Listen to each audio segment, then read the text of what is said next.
3월 8일 오후 우크라이나 전쟁 속보입니다. 러시아 장군이 또 사망했습니다.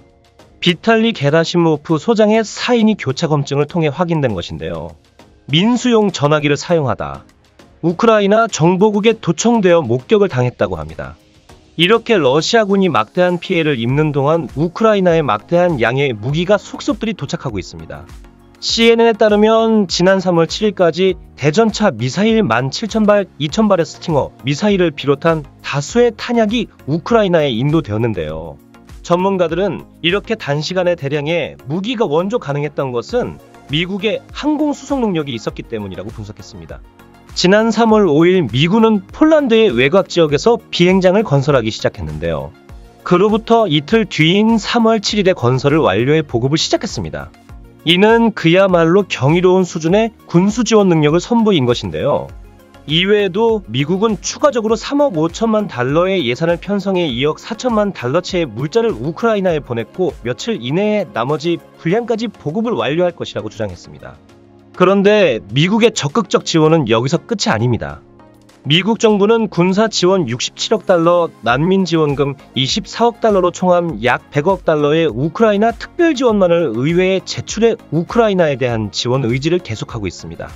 그야말로 우크라이나에게는 천군만 마를 얻은 것과 마찬가지인데요. 하지만 지금과 달리 미국은 전쟁 초기 적극적인 지원을 꺼리는 모습을 보였습니다. 그렇다면 미국이 어째서 우크라이나를 지원하기로 마음을 바꿨는지 궁금해 하시는 분들이 많으신데요.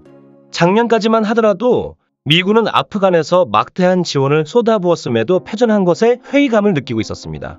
그래서 외국에 군사 지원을 하는 것에 대해서는 상당히 부정적이었는데요. 그래서 우크라이나도 비슷한 전황으로 흘러갈 것으로 예상하고 적극적인 지원을 하지 않았던 것입니다. 하지만 우크라이나는 다른 나라들과 상황이 전혀 달랐는데요. 젤렌스키 대통령은 압도적인 전력 차에도 불구하고 키이우를 계속해서 사수하고 있고 우크라이나군은 자신들의 국가를 지키기 위해 우크라이나 전역에서 조직적인 저항을 계속했습니다. 러시아와 다른 정반대의 상황을 본 미국은 생각을 바꿔 우크라이나에 적극 지원하기로 마음을 변경한 것이죠. 이런 기대에 부응하듯 우크라이나는 계속해서 전과를 추가하고 있는데요. 3월 8일 오전 9시 우크라이나 총참모부는 러시아군 전사자가 12,000명을 넘어섰다고 선언했습니다. 뿐만 아니라 밤사이 헤르손 공항에 있는 러시아군의 헬리콥터를 공격해 총 30대를 격파했습니다. 심지어 오데사 인근에 함선에게 치명적인 일격을 가했는데요. 지난 밤사이 우크라이나군은 BM-21 다련장 로켓포를 동원해 러시아의 신형 1800톤급 경비함 바실리 비코프를 공격했습니다. 바실리 비코프는 침몰되진 않았지만 전체에서 큰 화재가 발생해 임무 수행이 불가능해졌습니다. 이로 인해 오데사에 상륙하기 위해 인근을 정찰 중인 러시아 해군은 되려 귀중한 자산을 잃게 되었는데요. 이런 상황에서 3월 8일 오전 러시아군은 5개 대대 전투단을 동원해 젤트스키 대통령에 대한 참수작전을 준비하고 있습니다. 하지만 같은 시각 우크라이나를 지원하기 위해 자원한 2만 명 규모의 국제군단의 첫 부대가 키이우 방어에 투입되는 등 우크라군의 전력이 꾸준히 증강되고 있어 러시아의 작전 성공 가능성은 김장이 낮습니다.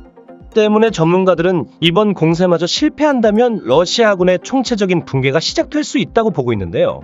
다음 속보에서 보다 자세한 내용 전해드리겠습니다.